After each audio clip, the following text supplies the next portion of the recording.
involves saving lives. In fact, we know that the Ukrainian army uses Ukrainian civilians as human shields, that the vast majority of the civilian casualties that are produced from this conflict come from the fact that the Ukrainian army violates international law by using civilians as human shields, by digging into residential areas. It's not me saying this. It's not Russia saying this. It's Western media saying this. It's Human Rights Watch saying this, because it's the truth.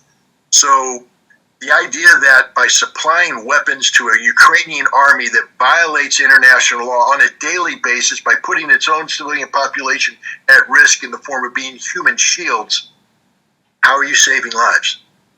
What Germany is doing is murdering people, slaughtering people. And here I'll put one other thing out there. She may not want to hear this, but the government you're supporting in Ukraine is not a democratic government. It's not a government that believes freedom, individual liberties.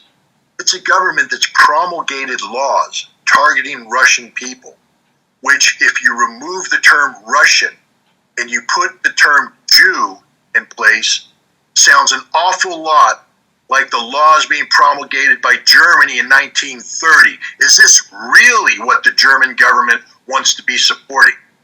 This is a government in Ukraine that worships a man, Stepan Bandera, who actively conspired with Nazi Germany in the Second World War to murder tens of thousands of Jews, to slaughter hundreds of thousands of Polish citizens, to slaughter hundreds of thousands of Russians.